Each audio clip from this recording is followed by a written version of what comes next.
Good evening. इस video में electric field निकालेंगे इनफाइनाइट वायर और सेमी इनफाइनाइट वायर के लिए। इसके पहले वाले वीडियो में आपने देखा होगा कि इनफाइनाइट रॉड के लिए इलेक्ट्रिक फील्ड का एक्सप्रेशन डिराइव हम लोग किए थे। वहीं से शुरू करते हैं, एक बार उसका फॉर्मूला आपको लिख के बताते हैं, समझाते हैं, फिर उसके बाद हम लोग इनफाइनाइट वायर के लिए और सेमी इनफाइनाइट वायर के लिए इलेक्ट्रिक फील्ड का इक्वेशन एक्सप्रेशन डिराइव करते हैं। ठीक है ना।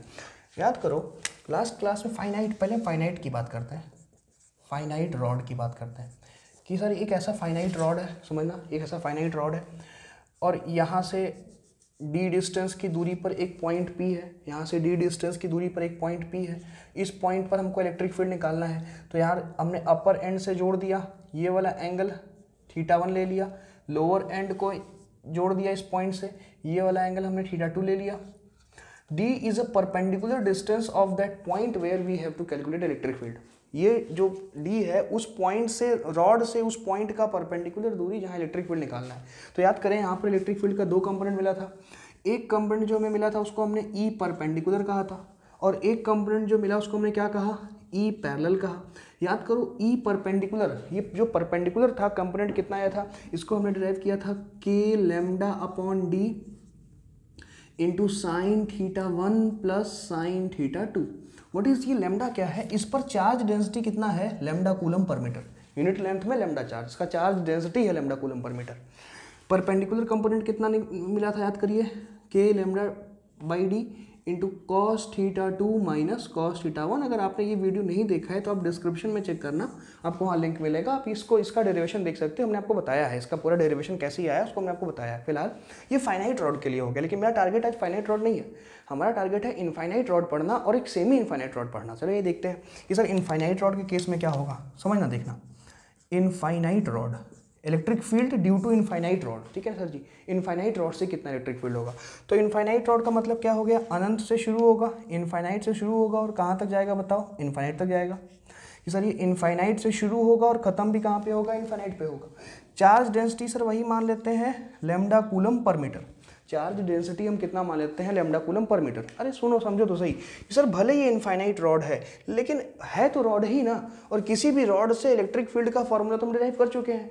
इसी फॉर्मूले को, इस फॉर्मूले को हमने θ1 और θ2 के अकॉर्डिंग बना लिया है, डिराइव कर लिया है। इसी फॉर्मूले को इनफाइनाइट रॉड के लिए अगर प्रॉपर θ1 θ2 लगा के यूज कर दिया जाए, मतलब इसी फॉर्मूले का प्रॉपर यूज कर दिया जाए θ1 θ2 के साथ, तो हमें इनफाइनाइट रॉड के इलेक्ट्रिक फील्ड का फॉर्मूला मिल जाएगा। क्योंकि किसी भी रॉड से इलेक्ट्रिक फील्ड का निकालने का फॉर्मूला ही तुम्हारे सामने है। अब इनफाइनाइट रॉड है तो रॉड ही ना, बस बहुत बड़ी रॉड है, तो बड़ी रॉड हो चाहे छोटी रॉड हो, मेरा डेरिवेशन खराब हो जाएगा क्या, नहीं बिल्कुल नहीं, डेरिवेशन तो सब हर समय सही है, चाहे रॉड छोटी हो चाहे रॉड बड़ी हो। रॉड छोटी होगी तो θ1 θ2 की वैल्यू कुछ और आएगी, रॉड इनफाइनाइट होगी तो θ1 θ2 की वैल्यू कुछ और आएगी। उस θ1 θ2 की वैल्यू को अगर सही तरीके से इस फॉर्मूले में पुट किया जाए तो हमें इनफाइनाइट रॉड के इलेक्ट्रिक फील्ड का फॉर्मूला डिराइव हो जाएगा, कुछ करना नहीं पड़ेगा। ये बड़ा सिंपल सा वीडियो आपके लिए, ठीक है ना। जो एक बात आप समझिएगा, अगर हम इनफाइनाइट रॉड की बात करें, मान लेते हैं कि हम इस वाले पॉइंट पर हैं, यहाँ पर भाई रॉड से परपेंडिकुलर दूरी D हो गया, इसी P पॉइंट पर इलेक्ट्रिक फील्ड निकालना है। मान ली किसी P पॉइंट पर इलेक्ट्रिक फील्ड निकालना है, तो मेरे को आप बताओ, अगर ये इनफाइनाइट रॉड है तो जब तुम इसको ऐसे जोड़ोगे तो क्या ऐसे इनफाइनाइट पर जाके जुड़ेगा क्या।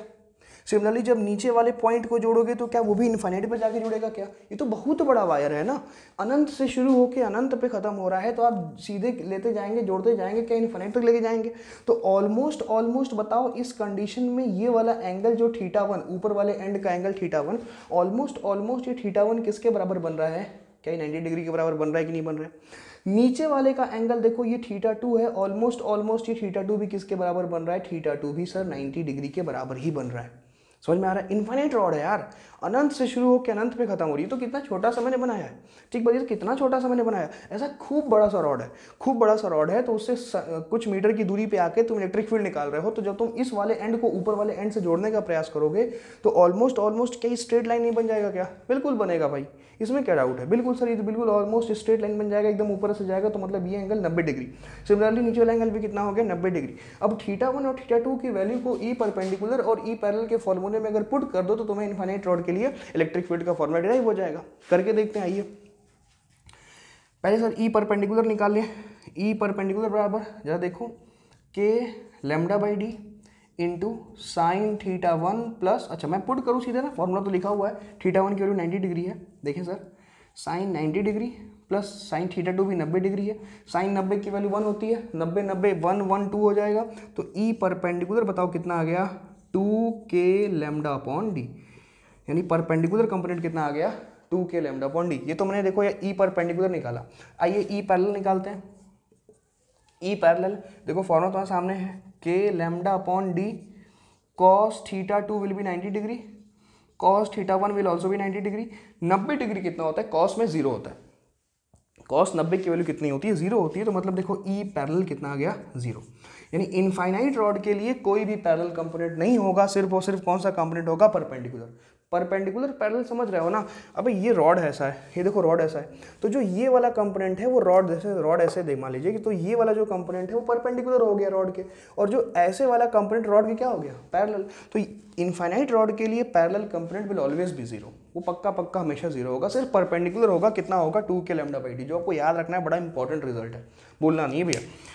कैसे देखो, और देखो यहाँ देखो कि सर ये इनफाइनाइट रॉड जिसका चार्ज जैसे अनंत से शुरू होकर अनंत पे ख़त्म होगा, लैम्डा कूलम पर मीटर, ठीक सर। यहाँ से d डिस्टेंस की दूरी पे आप गए, और d डिस्टेंस की दूरी के इस वाले पॉइंट पर जो इलेक्ट्रिक फील्ड मिलेगा वो सिर्फ और सिर्फ कितना मिलेगा 2k लैम्डा बाई डी, सिर्फ 2k लैम्डा बाई डी। समझते हो ना, k1/4πε0 होता है, जानते हैं आप इस चीज़ को, ठीक है। क्लियर हुआ, देख लीजिए आप इसको, देख लें एक बार, आप चाहें तो स्क्रीनशॉट ले लें। फिर हम सेमी इनफाइनाइट रॉड बताते हैं आपको। ये इनफाइनाइट रॉड हो गया, एक होता है सेमी इनफाइनाइट रॉड। देख लो एक बार, पॉज करो वीडियो तसल्ली से देख लो, ठीक सर। चलिए, ये तो इनफाइनाइट रॉड हो गया। सेमी इनफाइनाइट रॉड, ये क्या होता है सेमी, अरे semi infinite rod infinite rod का ही एक छोटा सा वर्जन है। देखो कैसे, देखो semi infinite rod, semi infinite rod मान लो अनंत से यहाँ थोड़ा छोटे में बनाता हूँ मैं, इनफाइनाइट से शुरू हो रहा है और यहाँ तक आ रहा है, देख रहे हो ना। ये फाइनाइट रॉड अनंत से शुरू होकर अनंत पे खत्म होने वाला rod. Semi infinite rod infinite से शुरू होकर किसी पॉइंट पे खत्म हो गया, समझ गया सर। और हम यहाँ पे हैं, यहाँ से d डिस्टेंस की दूरी पर एक P पॉइंट है, इस P पॉइंट पर मैं इलेक्ट्रिक फील्ड निकालना चाहता हूँ, ठीक है सर। आप दिमाग लगाइए, क्या करना है सर आपको, सर फिर से चार्ज डेंसिटी लैम्डा कूलम पर मीटर ही है, वो लैम्डा कूलम पर मीटर, ठीक है, लैम्डा कूलम पर मीटर। क्या करना है कि सर फिर से हम अगर θ1 θ2 पता कर लें, तो रॉड के फॉर्मूले में θ1 θ2 हम लोग पुट कर देंगे तो हमारा आंसर आ जाएगा। θ1 θ2 फाइंड करने की कोशिश करते हैं। सर यहाँ पर θ1 और θ2 कितना होगा, चलो तुम बताओ, तुम जरा सोच के बताओ कि अगर तुम अपर एंड को जोड़ना चाहोगे तो ये तो इनफाइनाइट तक जाएगा, ये तो ऐसे इनफाइनाइट तक ऐसे जाता रहेगा जब तक कहीं, ये तो भाई इनफाइनाइट तक जा रहा है ना, तो क्या तुमको इस वाले एंड को इनफाइनाइट तक जोड़ना पड़ेगा क्या। तो बताओ ऊपर वाले एंड का एंगल θ1 ऑलमोस्ट कितना डिग्री हो गया 90 डिग्री, और लोअर एंड तो यही लोअर एंड है, समझना ये लोअर एंड है। लोअर एंड और P पॉइंट क्या है कि स्ट्रेट लाइन में है क्या, तो बताओ कितना एंगल हो गया 0 डिग्री। अरे भाई लोअर एंड और P पॉइंट तो एक ही लेवल पर है, सेम लेवल पर है, तो लोअर एंड से P पॉइंट का कितना एंगल बनेगा 90 डिग्री बनेगा। मैंने बताया आपको कि D is the perpendicular distance of that point from the rod where we have to calculate electric field. जिस पॉइंट पर इलेक्ट्रिक फील्ड निकालना है उस पॉइंट से रॉड का परपेंडिकुलर दूरी D होता है। ये परपेंडिकुलर दूरी है और बिल्कुल इसी लेवल पर है, ये वाला लोअर वाला पॉइंट जो है और P वाला पॉइंट एक ही लेवल पर। θ2 कितना हो गया 0 डिग्री, यानी sir θ1 is 90 degree but θ2 is 0 degree. सही है सर, समझ गए। पुट कर दें इसमें, आंसर पा जाइए, आंसर पा जाएंगे हम लोग। पुट करो, आओ पहले परपेंडिकुलर निकाल लो, E perpendicular k lambda upon D put कराओ।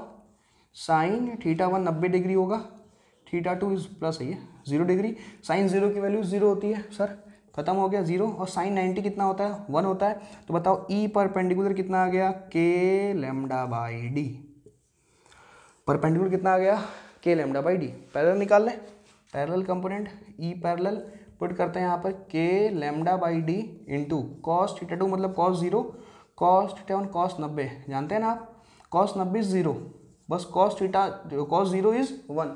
कितना आंसर आ गया बताओ ई पैरेलल का k लैम्डा अपॉन डी। देखो इस बार पैरेलल परपेंडिकुलर दोनों मिला, इस बार पैरेलल परपेंडिकुलर दोनों मिला, लेकिन इनफाइनाइट वाले के केस में सिर्फ और सिर्फ परपेंडिकुलर मिला था 2k लैम्डा बाई डी। यहाँ पैरेलल भी कितना मिला k lambda by D, perpendicular भी कितना मिला k lambda by D, parallel भी कितना मिला k lambda by D. Diagram एक और मैं ड्रॉ करूँ तुम्हारी समझ के लिए। देखो ये ऐसे ये अनंत से शुरू हो रहा है, छोटा कर दें,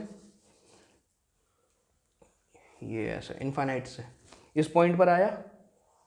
देखो अभी इंपॉर्टेंट चीज़, एक चीज़ समझना सर, इधर की तरफ पैरेलल, सॉरी माफ़ करें, परपेंडिकुलर, वायर के परपेंडिकुलर इधर की तरफ, और सर नीचे की तरफ कितना हो गया, पैरेलल।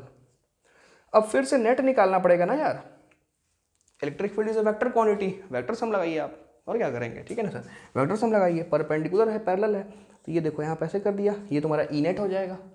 अगर दो वेक्टर 90 डिग्री के एंगल पर है तो नेट किसके बराबर होता है, बताओ, नेट किसके बराबर, दो वेक्टर अगर 90 डिग्री एंगल पर रूट ओवर ए स्क्वायर प्लस बी स्क्वायर, यही तो है ना, तो रूट ओवर ई पैरेलल का स्क्वायर प्लस ई परपेंडिकुलर का स्क्वायर, सॉल्व कर लीजिए इसको। पैरेलल कंपोनेंट कितना है, के लैम्डा बाई डी, तो के लैम्डा बाई डी का स्क्वायर, परपेंडिकुलर भी सेम के लैम्डा बाई डी, के लैम्डा बाई डी का स्क्वायर। मेरे को लगता है यहाँ से रूट 2 बाहर हो जाएगा, मतलब के लैम्डा बाई डी बाहर हो जाएगा, रूट 2 बच जाएगा, सॉरी माफ करें, के lambda by D, E net, ये नेट इलेक्ट्रिक फील्ड आ गया, देख लो, ये नेट इलेक्ट्रिक फील्ड आ गया। किसके लिए आया नेट इलेक्ट्रिक फील्ड, ये सेमी इनफाइनाइट रॉड के लिए नेट आया है। इनफाइनाइट रॉड के लिए कितना नेट होता है, 2 के लैम्डा बाई डी। क्लियर हुआ, समझ में आया, एक बार देख ले ध्यान से आप इसको, कहीं कोई दिक्कत तो बताएं, ठीक है, सिंपल है। ये वाला डेरिवेशन आप एक बार अगर देख लेंगे तो आप इसको ज़्यादा अच्छे से रिलेट कर पाएंगे। ठीक है सर जी, नेक्स्ट वीडियो में मुलाकात होगी एक नए डेरिवेशन के साथ, तब तक के लिए बाय बाय।